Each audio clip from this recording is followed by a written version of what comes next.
Okay, now you might want to use the Schoology app. They have apps for the iPad, for the iPhone, and also for Android. Now I'm going to be showing you how to use the iPad app, but these will be similar, especially for iPhone, for the iPhone app. The Android app may be slightly different, but this should give you an idea about how to do things. You go to the Apple Store and you install the Schoology app. It's free. So the first time you run it, you'll come up with this. It'll ask you how to log in. Now what you're going to do, you're going to log in as username login. That's how you as students are set up. You log in with a username rather than an email. So click the username login. Then it says to select a school. So you can start typing the name of our school. And you want to select Cherokee Christian School. Okay, don't select one of the others. Select Cherokee Christian School, and then put in your username. That again is still your first name dot last name, and your password is the 4-digit code. So you enter those in.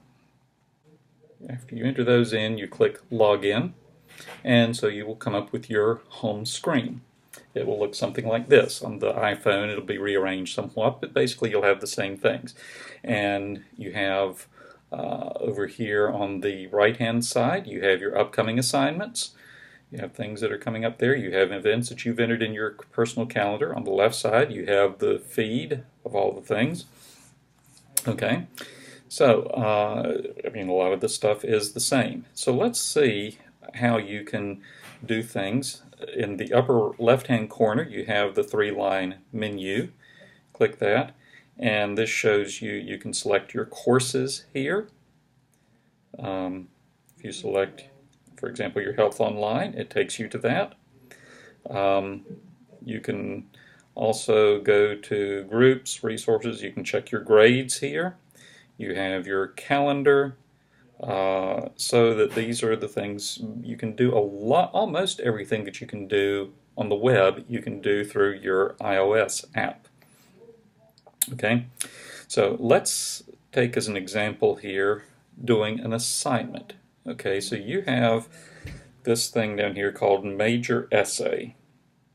Okay, so we'll click on that, on Major Essay. Brings it up and it says write a 25-page essay on the evils of rap music. Okay, so that's the information. Up here at the top you have info and then you have submissions. So click on submissions. It says you haven't made any submissions.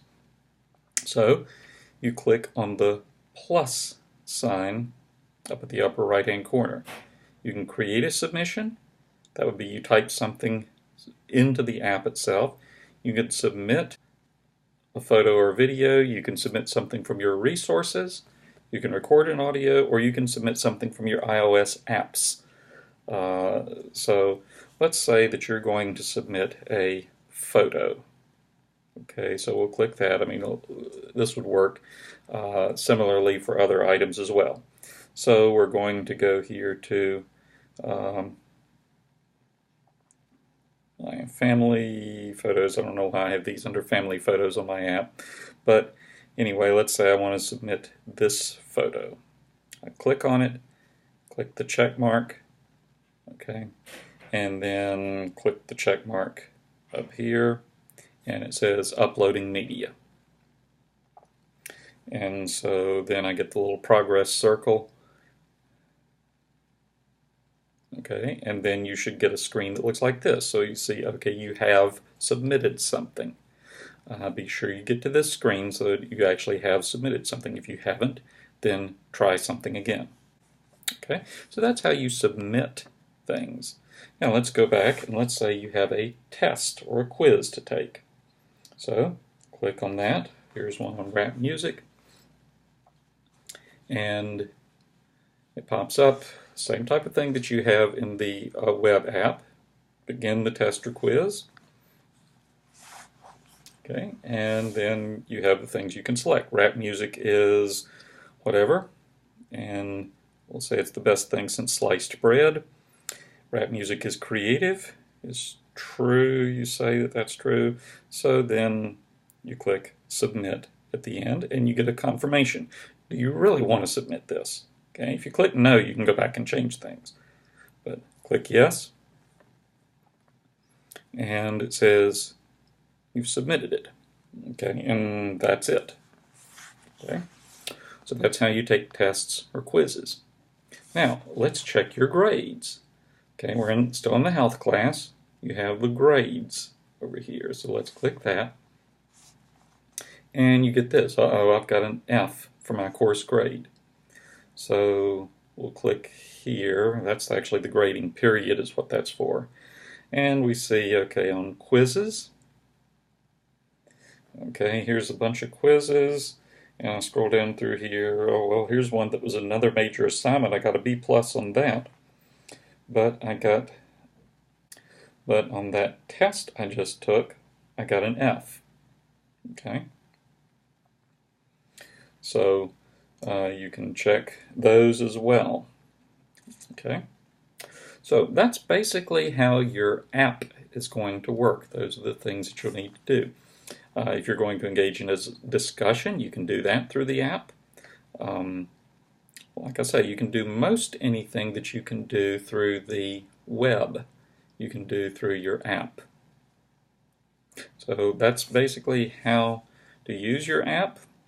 You can get out of it here. You can click log out, but I would suggest if you're the only one who uses your phone or your app, if you're the only one who uses your tablet, I would suggest you don't have to log out. That way, the next time that you open your Schoology app, you will automatically be logged in.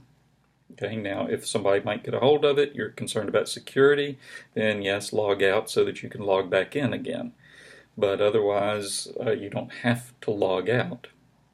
So that's basically how to use your Schoology app. Like I say, some of the things on the Android apps may be a bit different. I don't have an Android, so I can't demonstrate that, but it should be fairly similar.